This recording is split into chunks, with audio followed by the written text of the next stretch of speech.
Bonjour à toutes et à tous, c'est Nostem, j'espère que vous allez bien. Aujourd'hui on se retrouve pour une vidéo que vous n'attendiez pas. On profite des jours fériés pour faire quelques petites vidéos pour le RP, voilà, on va pas se le cacher. Aujourd'hui on se retrouve pour le 11 des joueurs à suivre. Voilà, bon, finalement il n'y en aura pas que 11, il y en aura un par club. Mais bon, j'ai décidé de faire un petit 11, comme ça au moins il y a un petit peu d'enjeu. Donc voilà, on va partir tout de suite. C'est un concept que je n'ai jamais fait, inspiré totalement de Willou, je l'assume complètement. Donc voilà, j'espère que ça va vous plaire. Et puis on va partir sur le gardien de but. Je vais commencer par parler de José Sa, le gardien de but du FC Porto, qui pour moi fait un gros début de saison. Qui est sur 3 clean sheets, il me semble. C'est un gardien qu'on n'attendait pas vraiment au tournant. C'est un gardien qui fait très peu de bruit. Mais finalement, cette saison, il est là, il est décisif. On l'a entendu au Trophée des Champions, on l'a entendu en championnat. Aujourd'hui, c'est un gardien sur qui il faut compter sur cette saison.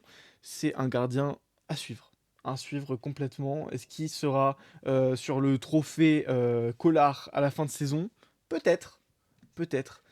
Attendez, vraiment, c'est vraiment à l'arrache. Je vais maintenir mon portable parce que ça fait 2 fois que je supporte. Voilà. José Sa, franchement, gardien portugais qui, je crois, il était même pas titulaire à la Coupe du Monde, il me semble. Si le coach portugais avait préféré Mateus de mémoire. Donc oui, José Sa, franchement, quelle revanche. Quelle revanche pour lui. J'ai hâte de savoir comment ça va se passer par la suite. Allez, mon latéral gauche, je vais parler de Sidi Gerjou. Sidi Gerjou, le défenseur gauche de Bologne, qui a fini meilleur jeune de la saison 2, hein, du trophée Parrot. Sidi Gerjou, je veux voir jusqu'où il peut aller. On l'a vu, il a gagné le trophée Parrot grâce à son incroyable seconde partie de saison 2. Aujourd'hui, saison 3, il doit confirmer. Est-ce qu'il est capable d'atteindre le top 30 du Ballon d'Or? Ça va être super intéressant à suivre.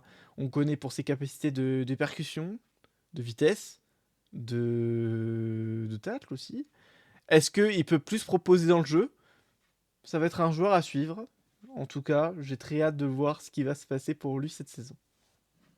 Allez, mon défenseur central gauche, je vais parler de Mickey Van de Ven de l'AS Monaco, qui monte de plus en plus en puissance, qui vient vraiment compléter la défense centrale avec Gonzalo Inacio du côté de l'AS Monaco de Leonidas. Un défenseur qui avait été appelé, hein, par les Pays-Bas lors de la Coupe du Monde. Enfin, en tout cas, je crois qu'il avait été appelé pour les sélections d'avant. Est-ce qu'il avait été appelé pour la Coupe du Monde? Ah, c'est possible que non. Mais en tout cas, Mickey Van de Ven qui s'impose comme une valeur sûre en défense. C'était entre lui et Danso. Et finalement, Leonidas préfère Van de Ven. Et ça fonctionne super bien pour lui en ce début de saison. On sent que c'est devenu un vrai leader technique. Voilà, franchement, je veux voir ce qui va se passer pour lui lors des prochaines saisons parce que ça risque d'être très intéressant. Des prochaines saisons, alors qu'il n'y en a qu'une, mais tranquille. Non, franchement, Mickey Van de Ven, on va voir. Est-ce qu'il est capable d'être dans le top 5 des meilleurs défenseurs du RP? On verra. On verra. En tout cas, ce sera très intéressant. Ce sera aussi un joueur à suivre de mon côté. Le défenseur central droit, je décide de mettre Gernot Trauner du Celtic Glasgow qui sort d'une saison très palichonne, hein, du côté de Feyenoord. Aujourd'hui, qui peut se venger, qui peut renaître de ses cendres du côté du Celtic Glasgow. On sait, le Celtic ne fait pas un très bon début de saison. On le sait tous. Mais Gernot Trauner est le seul qui surnage un peu sur ce début de saison avec des notes qui avoisinent les 7,5 à chaque fois, qui manque de peu d'être dans le Team of the Week, qu'il a été une fois, mais il aurait pu être 2, 3 fois même. Franchement, le défenseur autrichien qui n'a pas non plus fait une très bonne Coupe du Monde peut se racheter sur cette saison 3, peut redevenir le défenseur qu'il était sur les dernières saisons. Ce sera forcément un joueur à suivre de mon côté, comme tous les joueurs du Celtic. Mais Gernot Trauner, en tout cas, pour moi, il a été très fort dans ce début de saison et pour moi, il peut continuer sur cette lancée. Allez, mon latéral droit, je mets Manuel Lazzari de l'Olympique Lyonnais. Un joueur assez sous-coté dans ce début de saison qui, pour moi, peut être dans les meilleurs latéraux. À la fin du RPV3, Lazzari, le joueur qui est venu de la Lazio de Rome, hein, cet été, recrue de la part de Kieran Jones, une recrue qu'on n'attendait pas spécialement, mais elle fait beaucoup de bien. Et c'est un latéral droit plutôt défensif cette fois-ci. J'irais un peu comme... j'ai oublié son nom. Donc ça sert à rien ma comparaison que j'allais faire. Si j'oublie le nom du joueur que je veux parler. Marusic, voilà, de Burnley, mais sur le côté droit, du coup. C'est un défenseur, vraiment. C'est un défenseur, solide sur l'homme, qui peut déborder des fois, qui peut adresser de très bons centres. En fait, c'est un mélange entre Marusic et Lucas Digne. Je sais pas si vous voyez la comparaison. Je trouve ça... Ouais, voilà. Ça va être un joueur à suivre du côté de Lyon. Le Lyon de Kieran Jones qui fait un très bon début de saison. Donc, est-ce qu'on peut l'avoir à la fin au Ballon d'Or? Why not? Why not? Allez, on va passer au milieu central et on va passer au milieu central à gauche. Je vais parler de Djibril Sow, le milieu central qui avait tant brillé avec Feyenoord en saison 1. On le retrouve aujourd'hui sous les ordres de Francis Rome et du côté de Leeds. Ce recrutement est pour moi l'un des meilleurs recrutements dans cette saison 3. Djibril Sow, il fallait le rechercher, fallait qu'un club aille le rechercher. C'est dommage de s'être privé de Djibril Sow pendant toute une saison parce que son talent, on le connaît, il est indéniable. C'est un joueur très polyvalent, que ce soit défensivement, offensivement, il peut t'envoyer des caviars, il peut t'envoyer aussi des long shots comme c'est pas permis. Djibril Sow, pour moi, va être un joueur évidemment à suivre durant cette saison. Ça fait plaisir de le revoir. Est-ce que cette fois-ci, il pourra atteindre le top 30 du Ballon d'Or? On l'espère pour lui. Mais en tout cas, sacré recrue, Watson. Bravo. Allez, milieu central droit, je vais parler de Cataldi, le joueur de Monza. J'aurais pu mettre un Ferrari, j'aurais pu mettre un autre joueur de Monza, mais j'ai décidé de mettre Cataldi. J'ai beaucoup hésité avec l'autre milieu central qui a joué avec la Belgique, Andrés Pereira. J'ai finalement choisi Cataldi parce qu'il a été en finale de Coupe du Monde et je pense qu'il peut atteindre un autre step. Là, il est bon joueur du RP. Est-ce qu'il peut aller dans très bon joueur du RP? Est-ce qu'il peut atteindre le top 30 du Ballon d'Or? Moi, c'est la question que je me pose du côté de Cataldi. C'est vraiment un numéro 6 à l'ancienne, mais qui distille aussi de bons ballons, qui est franchement intéressant dans la tactique de Karim Camacho, Lorenzo Ferrari, pardon. Ce sera un joueur à suivre, à voir s'il peut atteindre le step d'au-dessus.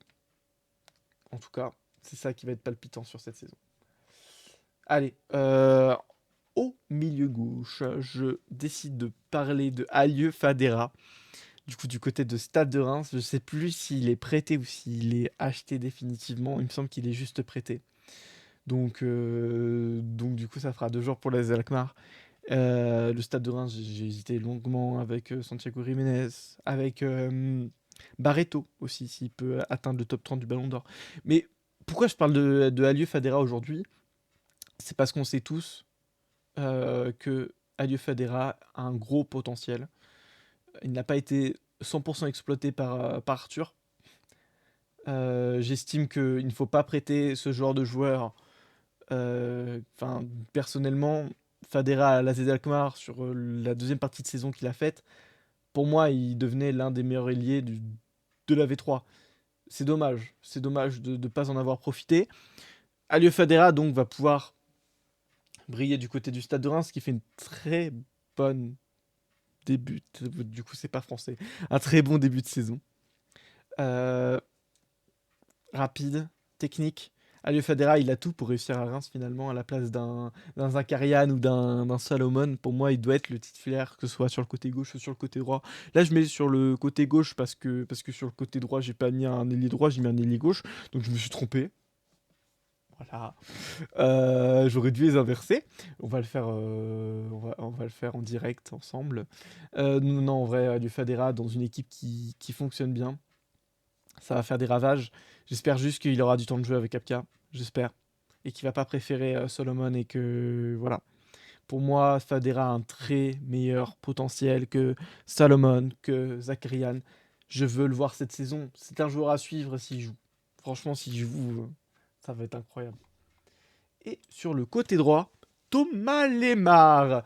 Alors, on va tout de suite échanger en direct. Voilà, parce que je me suis trompé de côté, tout simplement. Bon, même si Thomas Lemar joue mieux central du côté de Salzbourg, mais en plus, je vais voler sur le côté droit quand même, Thomas Lemar. Sur le côté gauche, pardon. Du côté de l'AS Monaco, notamment. Pourquoi je mets Thomas Lemar? Parce que c'est un joueur, déjà, je trouve, qui sort de derrière les fagots. C'est un joueur qu'on a complètement oublié, c'est un champion du monde.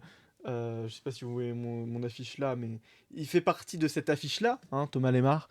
Buteur contre la Colombie, moi je me rappelle de son but contre la Colombie. On avait perdu 3-2 à ce moment-là, mais Thomas Lemar m'avait beaucoup plu sur ce match, dans un poste de milieu gauche, qui a été pris par Matuidi ensuite.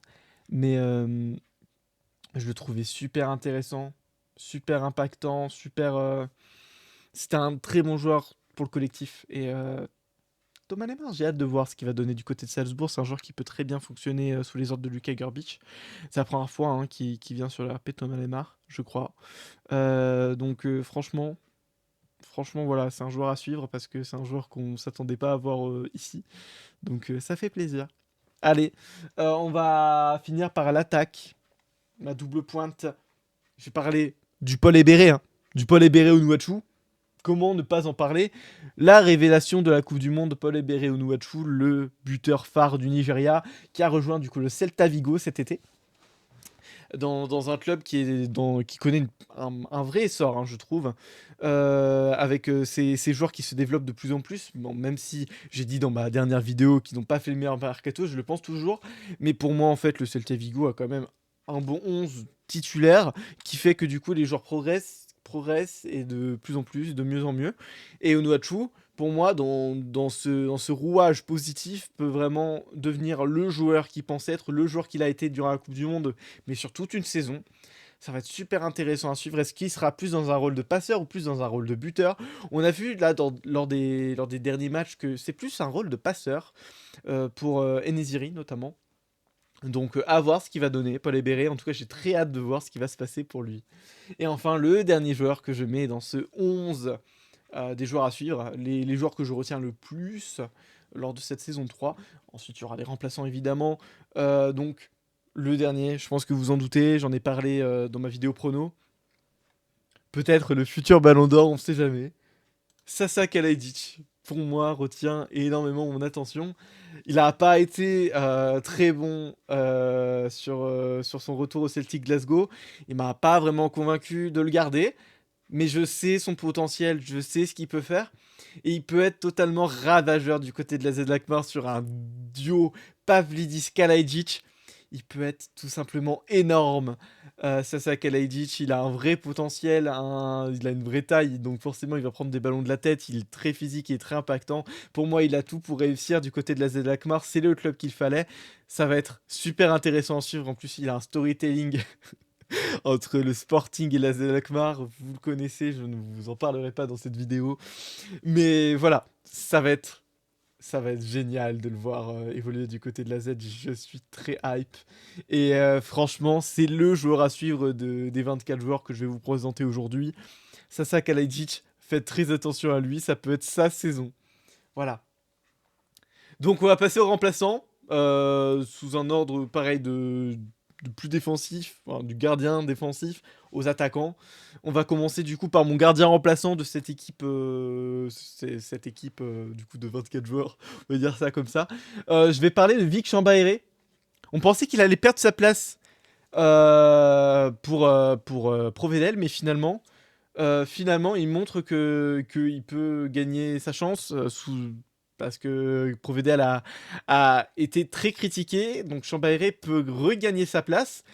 Pour moi, ça va être super intéressant de voir le nouveau Thibaut Courtois du côté de Genk, parce que c'était un joueur, on se rappelle, hein, en saison 1, qui était complètement moqué déjà par son nom de famille. Moi-même, je l'appelais Chambaéré, et finalement, aujourd'hui, c'est devenu Vic Chambard, quoi. C'est devenu un vrai joueur de football, enfin, un vrai gardien. Franchement, à voir s'il peut encore plus progresser, à voir s'il peut atteindre peut-être le trophée du meilleur, des meilleurs gardiens, le trophée Collard, est-ce qu'il peut être nommé? Ça va être une saison à suivre du côté de Genk avec Vic Chambaéré. Mon 13e joueur, ça a été très dur de trouver un joueur du côté de l'OM parce qu'en vrai, à part Sodlo, il y a personne de vraiment très hype. Donc, je vais vous parler de Sodlo, Emran Sodlo, qu'on a beaucoup vu en saison 2. Est-ce qu'il peut continuer sur les standings qu'il avait fait, hein? Pour l'instant, ça semble mal parti. Il ne semble pas avoir la confiance de Archer. Donc à voir ce qui va se passer pour Emran Sodlo. Pourtant, auteur d'une très belle Coupe du Monde avec l'équipe de France. Ça va être intéressant de le suivre. Et peut-être, s'il ne convainc pas forcément son coach, peut-être qu'un club peut aller le chercher, comme un certain joueur qu'on va voir juste après. Donc voilà, non, Emran Sodlo, défenseur gauche, euh, qui peut être polyvalent, hein. C'est vrai qu'on l'a vu le plus souvent évoluer dans un poste de latéral gauche, mais il a les bagages techniques pour jouer milieu de terrain, et plus haut même. Donc, à voir.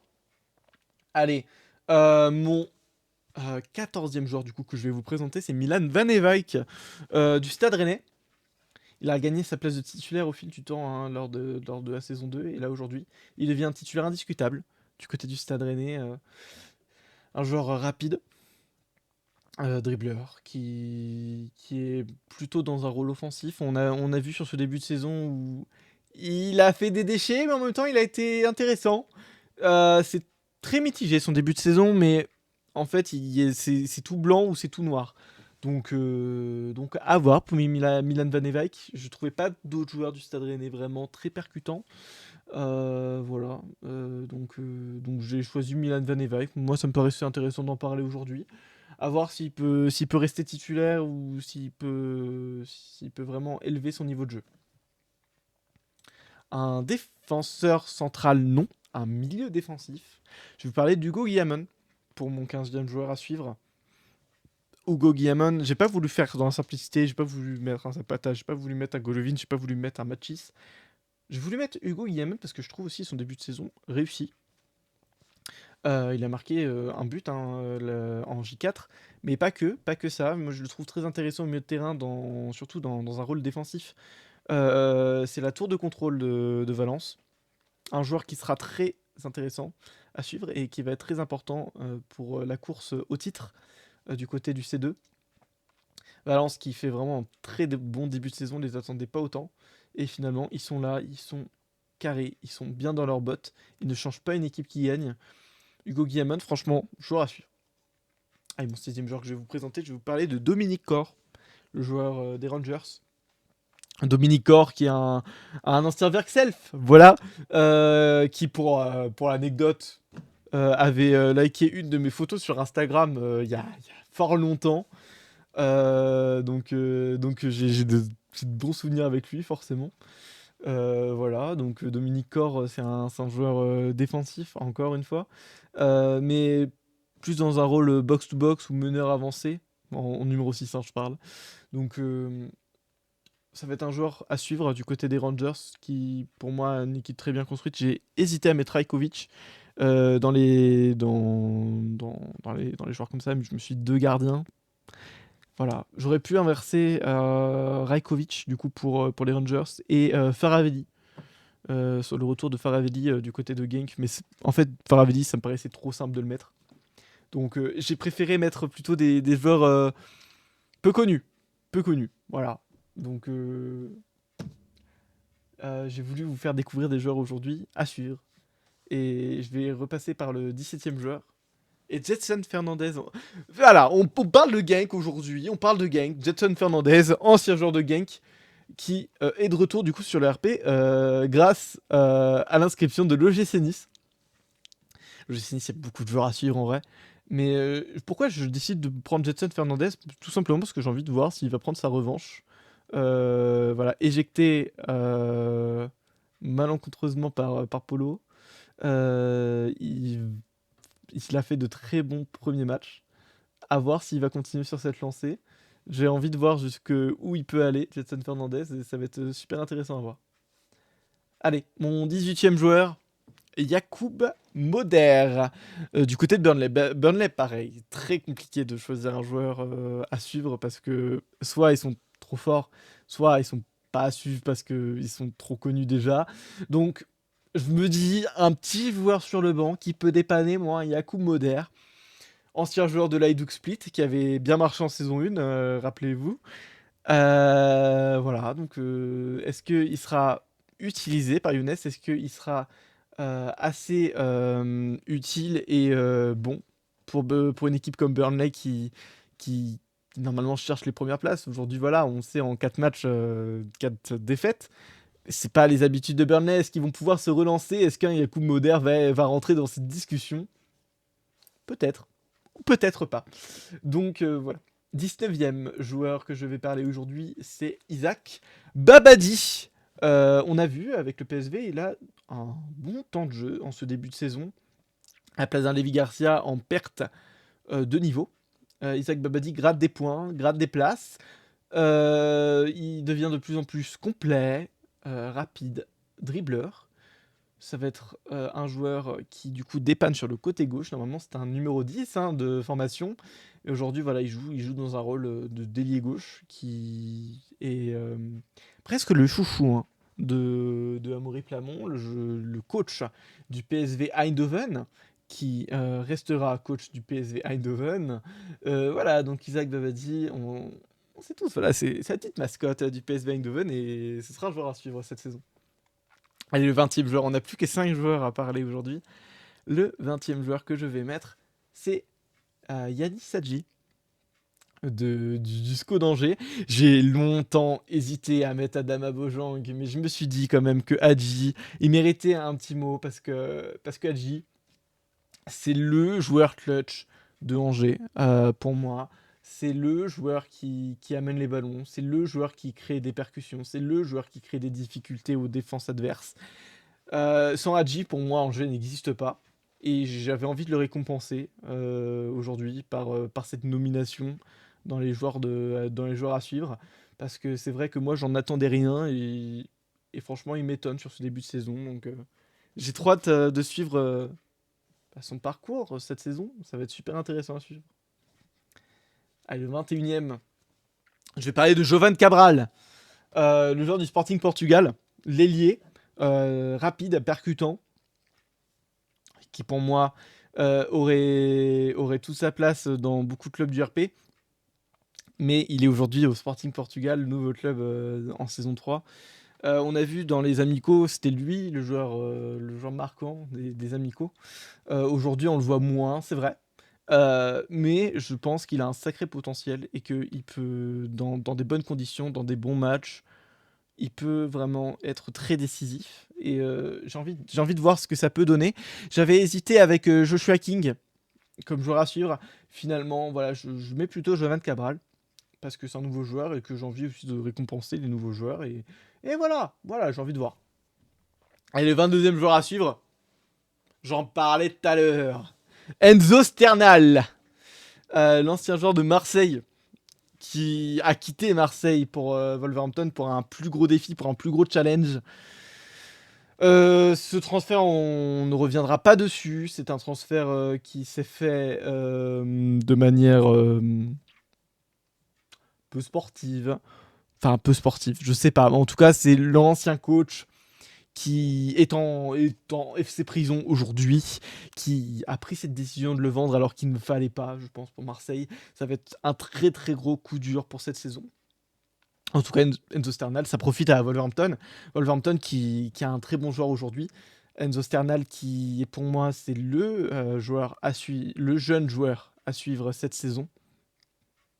Parce que là, il monte d'un step en signant à Wolverhampton. Est-ce qu'il sera titulaire? Ça, c'est une question que je me pose. Est-ce que, s'il est titulaire, est-ce qu'il sera décisif? J'ai trop hâte de voir. J'ai trop hâte de voir. Enzo Sternal, moi, c'est un joueur que j'aime beaucoup.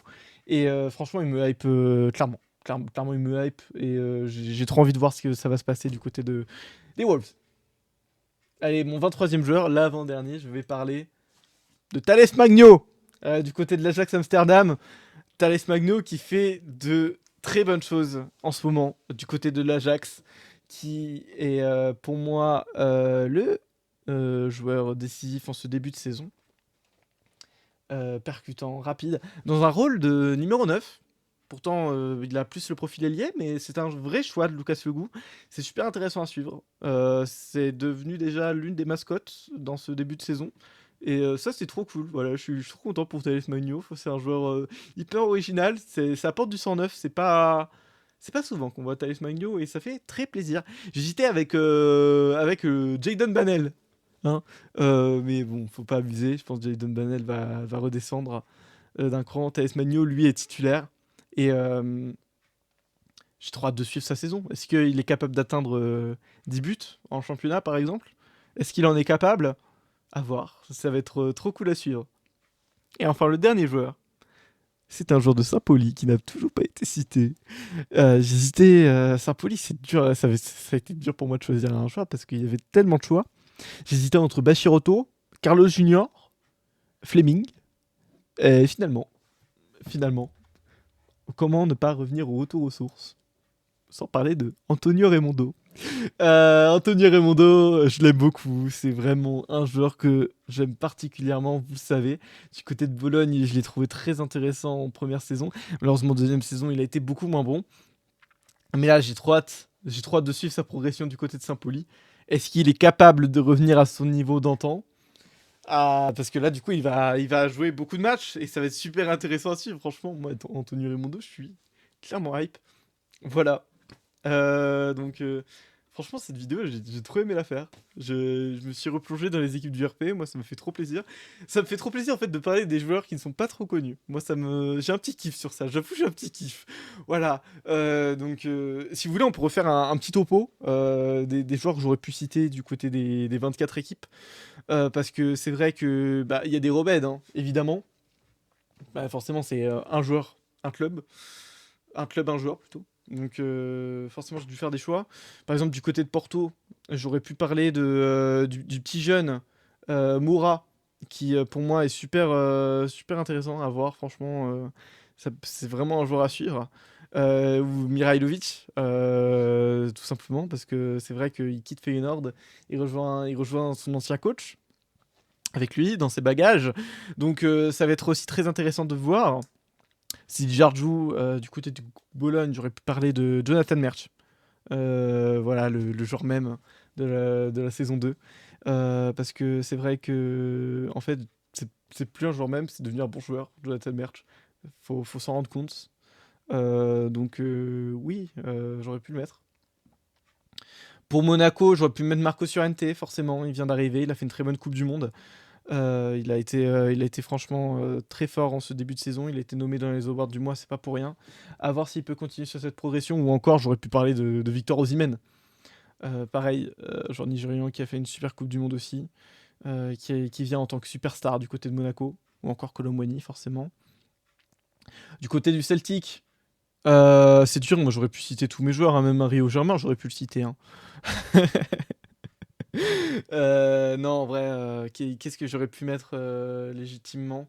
J'aurais pu mettre un Lorenzo Luca, légitimement, pour voir s'il peut continuer sur sa deuxième bonne partie de saison 2.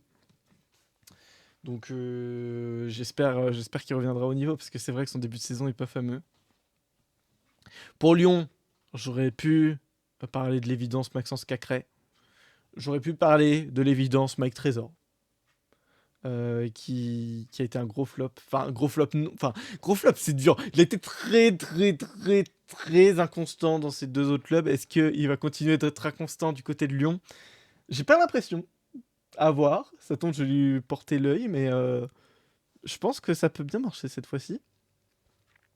Pour Salzbourg, j'aurais pu parler de nouvelles recrues comme Alaba, Almada, Livaya, Isaac. J'ai choisi Thomas Lemar parce que c'est le choix du cœur, c'est le choix de l'équipe de France 2018. Voilà. Pour Leeds, moi j'aime trop cette équipe Leeds. Franchement, c'est dur de choisir un joueur de chez Leeds parce que en vrai, ils sont tous à suivre. Mais Djibrisso, il est encore plus à suivre, je trouve. Du côté de Monza, du coup, j'ai parlé de Ferrari. J'aurais pu parler aussi de Andrés Pereira, comme je vous ai dit. Et j'avais hésité aussi avec Agustin Canobio, qui a fait une très bonne Coupe du Monde avec l'Uruguay. On l'attendait pas à ce niveau-là et pourtant il est venu comme l'ailier d'Almeria. Donc à voir s'il va continuer sur cette lancée du côté de Monza.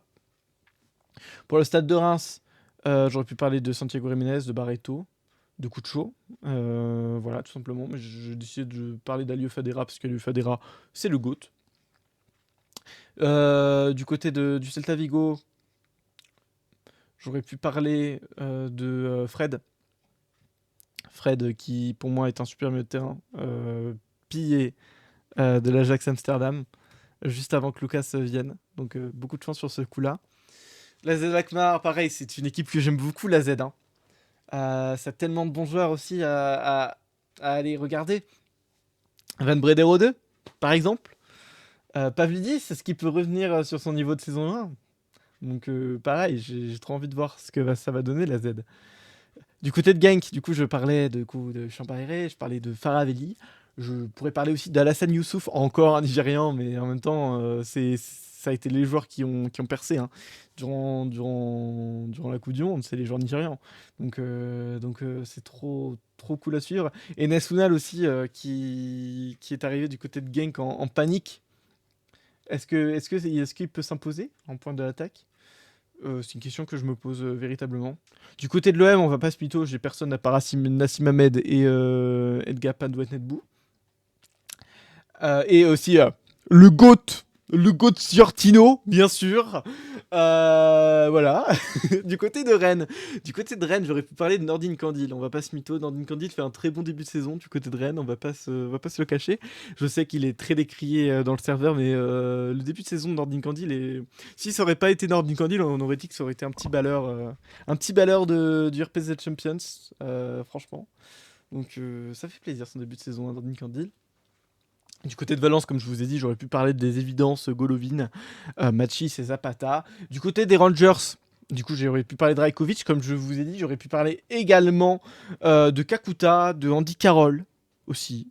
Andy Carroll qui est un joueur à suivre. J'aurais pu parler aussi de Thiago Thomas, qui est finalement un super sub très intéressant. Du côté de Nice, j'aurais pu citer un Pléa, un Mateta, un Savanier. J'aurais pu même parler de Todibo. Donc pareil, Nice, je vous les encourage à suivre parce que ça va être super sympa cette saison. Pour Burnley, à part Yacoub Moder, j'aurais pu parler de... Ouais, il n'y a pas grand monde que je peux parler en fait. Si, de Jordan Bayer, parce que Jordan Bayer, il a fait saison 1. Il n'a pas fait saison 2, mais il revient en saison 3. Donc pareil, un jour à suivre. Du côté du PSV, à part Babadi, on aurait pu parler de Afolayan, qui retrouve un super club après être passé par West Ham, Afolayan qui est au PSV Eindhoven pour prouver. On aurait pu parler de l'évidence Mbalanzola. Est-ce qu'il peut réaliser le back-to-back pour le Ballon d'Or? Donc voilà. Pour Angers, il y a tellement de joueurs à suivre du côté d'Angers. Il y a Romario Barro, il y a Baptista Mendy, il y a Nabil Ben Taleb, il y a Miko Tadze, et il y a surtout Adama Bojang avec Yanis Hadji. Du côté du Sporting, il n'y a pas que King et Johan Cabral. Je pense à Ricardo Horta. Je pense à Gyökeres, évidemment. Je pense comment il s'appelle? Le gardien espagnol, David Soria. Pareil, le Sporting, ça va être une équipe à suivre cette saison. Elle va être super intéressante. Enzo Sternal du côté des Wolves, mais il n'y a pas que lui non plus. Il y a Nakajima, est-ce qu'il peut continuer sur cette saison 2? Killman, est-ce qu'il peut devenir l'un des meilleurs défenseurs? Et James Tavernier aussi, qui te fait une ordre pour les Wolves. Ça va être super intéressant à suivre. Du côté de l'Ajax, je vais parler de Banel, de Thales Magno. Je peux aussi très bien parler de Wesley Fofana. Non, franchement, voilà, il y a tellement de joueurs à suivre, c'est trop bien. Et du coup, pour Saint-Pauli, je vous ai dit, j'avais hésité entre 4 joueurs, et j'ai choisi Raimondo. Voilà. J'espère que cette vidéo vous a plu. Je sais pas si vous l'avez ressenti, mais vraiment, c'est une vidéo que j'ai trop pris de plaisir à faire. Franchement, c'était génial. Voilà. Merci à vous. Merci d'être autant investi sur le RP. Ça fait trop plaisir, vraiment. Donc, voilà. Je vous souhaite une bonne journée. Et puis, bon Halloween. C'est plus Halloween.